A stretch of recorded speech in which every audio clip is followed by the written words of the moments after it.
ओम शांति। तो आज हम एक बहुत खास मुरली की गहराई में उतरने वाले हैं। ओम शांति। ये मुरली नए वर्ष के अवसर पर दी गई थी, जिसकी तारीख है 8/2/26 और इसे 31/12/8 को रिवाइज किया गया था। इसमें परिवर्तन और सफलता को लेकर कुछ बहुत गहरे मतलब राज छिपे हैं। हाँ, ये मुरली तो वाकई नए साल के लिए एक पूरा ब्लूप्रिंट है एक तरह से। बिल्कुल। तो चलिए मिलकर समझते हैं कि बाबा ने बाप समान संपूर्ण और संपन्न बनने के लिए हमें क्या-क्या बताया है। मुरली की शुरुआत ही बहुत सुंदर है। बाबा कहते हैं कि वो अपने नव जीवन धारण करने वाले बच्चों को देखकर हर्षित हो रहे हैं। ये सिर्फ एक नया साल नहीं, बल्कि एक नए जीवन की शुरुआत है, एक नया युग बनाने के लिए। और इसी नए जीवन के साथ जुड़ी है सबसे बड़ी गिफ्ट जिसके बारे में बाबा ने मुरली में बात की है। गोल्डन दुनिया की गिफ्ट। हाँ, गोल्डन दुनिया की गिफ्ट। और ये कोई साधारण गिफ्ट नहीं है। बाबा कहते हैं कि ये वर्षे के रूप में हमारा जन्म सिद्ध अधिकार है। सही बात है। दुनिया के बड़े बड़े ताज और तख्त भी इस अविनाशी गिफ्ट के आगे कुछ नहीं है। बाबा कहते हैं ये नशा पक्का रहना चाहिए कि हमें क्या मिला है। ये तो बहुत ही शक्तिशाली विचार है। तो इस नए जीवन और इस महान गिफ्ट के साथ इस नए वर्ष का लक्ष्य क्या रखा गया है? मुरली में एक बहुत दृढ़ संकल्प दिया गया है। बाप समान संपूर्ण और संपूर्ण बनना ही है। हाँ, बनना ही है। इसमें शायद या कोशिश करेंगे कि कोई जगह नहीं है, बल्कि बनना ही है, पर पूरा जोर है। एक अटल निश्चय है। बिल्कुल। और फिर बाबा रास्ता भी बताते हैं। अच्छा। कि लक्ष्य तक पहुंचना कैसे है। तरीका है ब्रह्मा बाप को फॉलो करना। मुरली में यह सवाल बहुत खूबसूरती से उठाया गया है कि ब्रह्मा बाप संपूर्ण कैसे बने, उनकी विशेषता क्या थी। और उसका जवाब बहुत सीधा है। उन्होंने अपना हर श्वास, हर सेकंड सफल किया, कुछ भी व्यर्थ नहीं जाने दिया। यहीं से इस वर्ष का मतलब मुख्य मंत्र निकल कर आता है। हाँ, सफल करो और सफलता मूर्त बनो। ये सुनने में बहुत अच्छा लगता है, लेकिन सफल करने का असल मतलब क्या है? मतलब मुरली इसे कैसे समझाती है? मुरली इससे बहुत प्रैक्टिकल तरीके से तोड़कर समझाती है। सफल करने का मतलब सिर्फ बड़े बड़े काम करना नहीं है। अच्छा। इसकी शुरुआत होती है सबसे बुनियादी चीजों से, समय और श्वास। और फिर आते हैं बाबा से मिले खजाने, ज्ञान, शक्तियां और गुण। हाँ, इन सब को सफल करना है, व्यर्थ से सफल में बदलना है। ठीक है, तो इसे थोड़ा और खोलते हैं। हर सफलता का भविष्य से एक सीधा संबंध बताया गया है, जो मुझे बहुत आकर्षक लगा। जैसे समय को सफल करने से राज्य भाग्य कैसे जुड़ जाता है? क्या ये सिर्फ एक आध्यात्मिक लेन देन है या इसके पीछे कोई गहरा सिद्धांत है? ये बहुत बहुत गहरा सवाल है। ये सिर्फ लेन देन नहीं है। आप सोचिए, जो अपने 24 घंटों पर नियंत्रण रख सकता है, जो हर सेकंड को सार्थकता से जी सकता है, वही तो एक राज्य को संभालने के योग्य बनता है ना? सही बात है।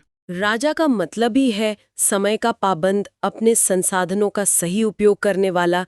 तो इस एक जन्म में समय को सफल करने का अभ्यास हमें भविष्य के 21 जन्मों के राज्य चलाने की योग्यता प्रदान करता है। मतलब ये एक ट्रेनिंग है? बिल्कुल, ये एक ट्रेनिंग है। वाह! मतलब ये एक पर्सनालिटी डेवलपमेंट का कोर्स है जो भविष्य के लिए तैयार कर रहा है। हाँ। और स्वास्थ्य सफल करने का भविष्य फल बताया गया है 21 जन्मों के लिए।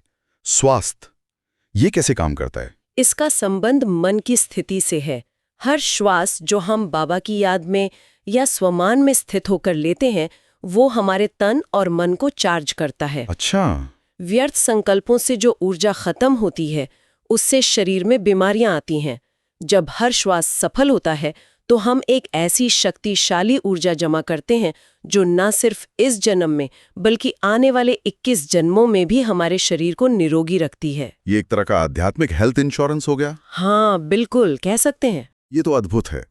अब खजानों की बात करते हैं।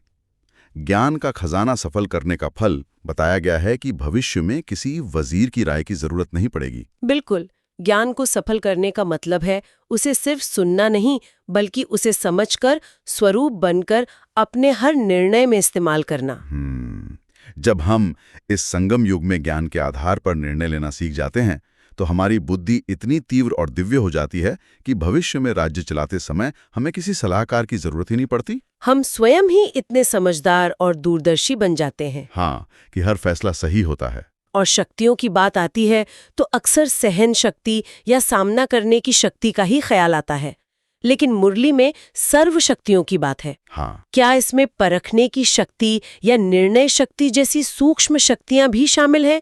और उन्हें कैसे सफल किया जा सकता है? निश्चित रूप से। सर्व शक्तियों का मतलब ही है 8 शक्तियां, जैसे आपने परखने की शक्ति की बात की। जी, इसे सफल करने का मतलब है हर आत्मा को, हर परिस्थिति को उसके कर्ता कारण और परिणाम के साथ समझना। जब हम आज शक्ति का अभ्यास करते हैं तो भविष्य में हम एक न्यायप्रिय राजा बनते हैं जो कभी धोखा नहीं खाता। सही है। इसी तरह गुणों का दान, जब हम इस एक जन्म में सबको क्षमा, प्रेम और नम्रता जैसे गुण बांटते हैं तो ये कर्म इतना श्रेष्ठ हो जाता है कि 84 जन्मों तक लोग हमारे जड़ चित्रों की भी सर्वगुण संपन्न कहकर महिमा करते हैं। तो सफलता का पूरा ब्लूप्रिंट दे दिया गया, समय, श्वास, ज्ञान, गुण, शक्तियां। लेकिन हम सब जानते हैं कि योजना बनाना एक बात है और उसे लागू करना दूसरी, खासकर जब बाहर से विरोध आता है। हाँ, ये एक प्रैक्टिकल चैलेंज है। तो मुरली इस बारे में क्या कहती है? ये मुरली का एक बहुत ही शक्तिशाली हिस्सा है। बाबा जानते हैं कि बच्चे कहते हैं कि चलते चलते ऑपोजिशन बहुत होती है और उस वजह से वो अपनी पोजीशन यानी अपनी आत्मिक स्थिति से नीचे आ जाते हैं। इसके लिए मुरली में ब्रह्मा बाप का बेमिसाल उदाहरण दिया गया है। अच्छा। स्थापना के आदि में उन्हें कितना विरोध सहना पड़ा। हाँ। हर बात एक चैलेंज थी। राइट। लोग कहते थे ये क्या धमाल कर रहे हैं, और बाद में वही लोग कहने लगे ये तो कमाल कर रहे हैं। बिल्कुल। ये धमाल से कमाल तक का सफर कैसे तय हुआ? विरोध को परिवर्तन करने का राज क्या था? राज था स्वमान की सीट। स्वमान की सीट। हाँ, ब्रह्मा बाप सदा अपनी स्वमान की सीट पर स्थित रहे। अब ये समझना बहुत जरूरी है कि स्वमान की सीट का मतलब सिर्फ ये सोचना नहीं है कि मैं एक महान आत्मा हूँ। तो फिर क्या है? इसका मतलब है उस चेतना में स्थित हो जाना जहाँ बाहरी अपमान या विरोध आपकी आंतरिक स्थिति को छू भी ना सके। यह एक कवच की तरह है। इसे थोड़ा और स्पष्ट करेंगी? ब्रह्मा बाप के लिए ये सीट कौन सी थी? उनके लिए ये सीट थी, मैं परमपिता परमात्मा का डायरेक्ट स्टूडेंट हूं, मैं विश्व परिवर्तक हूं, मैं इस सृष्टि नाटक का हीरो एक्टर हूं। जब कोई इस सीट पर बैठा होता है तो दूसरों की नकारात्मक राय एक शोर की तरह लगती है, तथ्य की तरह नहीं। ऑपोजिशन आपको तब तक हिला नहीं सकती जब तक आप अपनी सीट छोड़कर नीचे जमीन पर ना आ जाए। तो इस वर्ष का संदेश है, कोई भी विरोध आए अपनी स्वमान की सीट पर सेट हो जाओ। बिल्कुल। और इसी से जुड़ा है इस वर्ष का एक विशेष वरदान जो बाबा ने दिया है, परिवर्तन की शक्ति। हाँ। मुरली कहती है कि इस शक्ति से नेगेटिव को पॉजिटिव में बदलो। ये शक्ति काम कैसे करती है? बाबा ने इस शक्ति को सक्रिय करने का एक बहुत ही सहज स्विच बताया है। स्विच? हाँ, एक पासवर्ड की तरह। जब दिल से अधिकार से कहेंगे मेरा बाबा, तो ये शक्ति हाजिर हो जाएगी। वाह। और इसका उपयोग कहाँ करना है? विशेष रूप से जब हम किसी के अंदर या अपने अंदर नेगेटिव संकल्प या चलन देखें। उसे देखकर घृणा या निराशा में नहीं आना है, बल्कि अपनी शुभ भावना और शुभ कामना से उसे पॉजिटिव में बदलना है। इसका कोई प्रैक्टिकल उदाहरण दे सकती है? जरूर। मान लीजिए कोई बार बार क्रोध कर रहा है, उसे देखकर ये सोचना कि ये तो कभी नहीं सुधरेगा, ये नेगेटिव को और बढ़ाना है। सही बात है। परिवर्तन शक्ति का प्रयोग होगा मन में संकल्प करना, ये आत्मा शांत स्वरूप है, बाबा की शक्तियां इस आत्मा को शांति दे रही हैं, ये अदृश्य रूप से उस आत्मा की मदद करना है। यही है नेगेटिव को पॉजिटिव में बदलना। हाँ। जब मैंने मुरली में अंधेरे और रोशनी वाला उदाहरण पढ़ा तो मुझे सचमुच बहुत अच्छा लगा। हाँ, वो बहुत सुंदर है। ये क्यों क्या कैसे की आदत हम सब में कितनी गहरी है। हम समस्या से लड़ने लगते हैं जबकि समाधान सिर्फ चेतना को बदलना है। बिल्कुल। बाबा ने मुरली में बहुत स्पष्ट कहा है कि हम मुश्किल को मुश्किल बनाते हैं। जब कोई बात होती है तो हम उसके क्यों, क्या, कैसे के जाल में फंस जाते हैं। इससे राई का पहाड़ बन जाता है। और बाबा क्या कहते हैं? बाबा कहते हैं जैसे अंधेरे को भगाने के लिए उससे लड़ना नहीं होता, सिर्फ रोशनी का स्विच ऑन करना होता है। अंधेरा सेकंड में भाग जाता है। तो वो रोशनी का स्विच क्या है? मुश्किल के समय सही विधि क्या है? सही विधि है अपनी स्मृति की सीट पर बैठना। मैं मास्टर सर्वशक्तिमान हूँ। हाँ, जैसे ही आप इस सीट पर सेट होते हैं, आप अपसेट हो ही नहीं सकते। बाबा कहते हैं कि 63 जन्मों के संस्कार इमर्ज हो जाते हैं, अभी अभी सेट, अभी अभी अपसेट। लेकिन अब संगम युग में सदा अपनी स्वमान की सीट पर सेट रहना है। मुश्किल को देखो, मुस्कुराओ और अपनी सीट पर बैठ जाओ। मुश्किल खुद ब खुद हल हो जाएगी। ये एक बहुत शक्तिशाली मानसिक बदलाव है। अब नए वर्ष में गिफ्ट या सौगात देने की भी बात आती है। मुरली इस बारे में क्या कहती है? बाबा स्थूल नाशवान गिफ्ट की जगह अविनाशी गिफ्ट देने की बात करते हैं। अच्छा। वो कहते हैं कि बच्चों के पास अविनाशी खजानों का भरपूर स्टॉक है, तो उसे बांटो।